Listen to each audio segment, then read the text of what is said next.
कि भारतीय संसद की 75 सालों की इस यात्रा पर तमाम सम्मान्य साथी अपने अपने अनुभव, अपनी अपनी यादें, अपनी अपनी उपलब्धियां, उसका जिक्र यहां पर कर रहे हैं।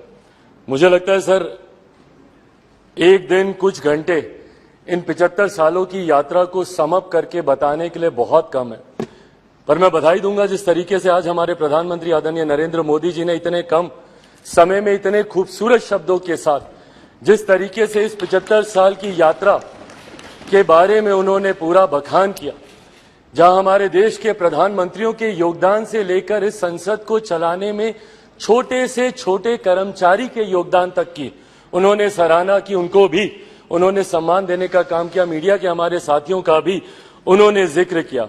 यकीनन कई ऐसी यादें सर इन 75 सालों में रही हैं। सेकेंड टाइमर मेंबर पार्लियामेंट हूं, युवा सांसद हूं, कंपैरेटिवली संभवतः मेरा अनुभव बाकियों से कुछ कम होगा, पर 9 साल का मेरा भी अपना अनुभव है। पर इन 9 सालों से ज्यादा सर मेरा अनुभव मेरे नेता, मेरे पिता आदरणीय रामविलास पासवान जी की वजह से रहा।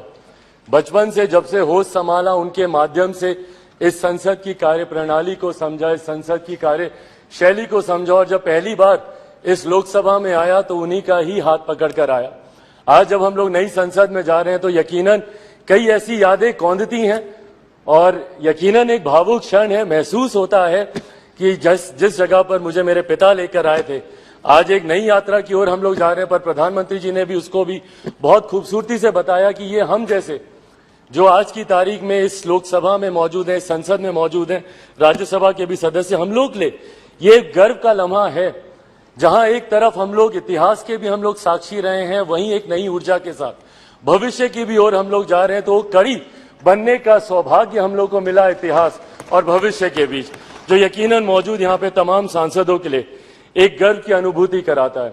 सर, आज जब हम लोग यहाँ पर मौजूद हैं, यकीनन हर राजनीतिक दल के पास अपने अपने एजेंडे हैं, और एजेंडे हैं इसीलिए वो राजनीतिक दल है।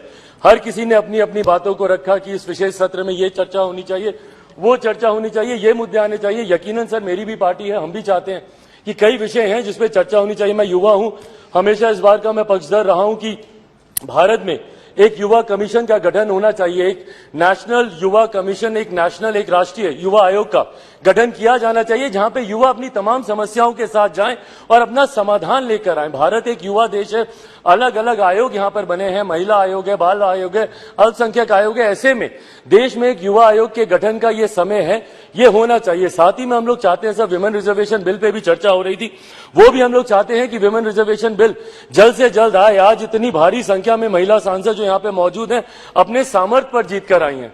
ऐसे में इनको किसी के सहारे की जरूरत नहीं है, बट विमेन रिजर्वेशन बिल आने से जरूर और बल मिलेगा और ताकत मिलेगी, उसका भी हम लोग समर्थन करते हैं। और साथ ही में लंबे समय से हम लोग की मांग रही है एक इंडियन जुडिशियल सर्विसेज को लेकर।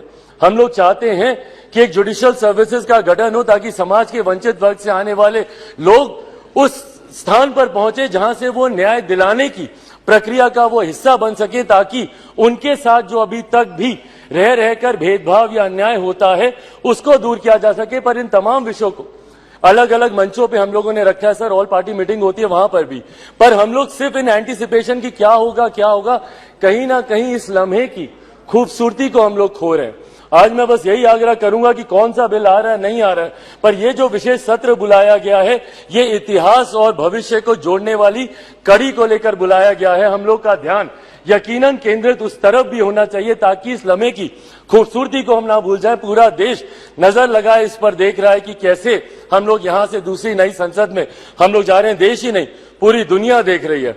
और आज सर, जब डॉक्टर बाबा साहेब भीमराव अंबेडकर जी के बनाए हुए संविधान के आधार पर जिस तरीके से भारतीय संसद के 75 सालों का इतिहास रहा है, मैं उम्मीद ही नहीं पूरे विश्वास के साथ ये कह सकता हूं कि हमारे मौजूदा प्रधानमंत्री आदरणीय नरेंद्र मोदी जी के नेतृत्व में डॉक्टर बाबा साहेब भीमराव अंबेडकर जी के बनाए हुए संविधान के आधार पर ही हम लोग एक विकसित देश की हम लोग नींव रखने जा रहे हैं। और जो लक्ष्य है 2047 में विकसित देश के निर्माण का, उस लक्ष्य को हम लोग नई संसद से हम लोग जरूर अचीव कर पाएंगे। अंत में अपनी बातों को समाप्त करूं सर, मैं जरूर अपने क्षेत्रवासियों का धन्यवाद करूंगा, और मुझे लगता है हम सब यहाँ पर हैं भारत की जनता की वजह से, अपने अपने क्षेत्रवासियों की वजह से। मैं जमुई से आता हूं सर, मैं जमुई वासियों का धन्यवाद करूंगा। मेरे नेता, मेरे पिता अगर आज जीवित होते और यहां पर होते तो जरूर वो भी अपनी कर्मभूमि हाजीपुर का जिक्र करते।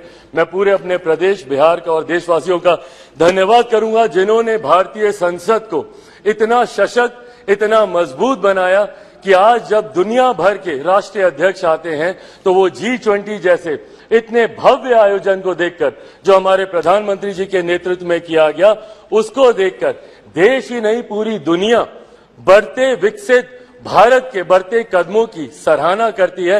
एक बार फिर से मैं प्रधानमंत्री जी का भारत को नई संसद देने के लिए उनका धन्यवाद करता हूं और यहां पर आपका धन्यवाद करता हूं कि आपने मुझे समय दिया। Thank you so much sir.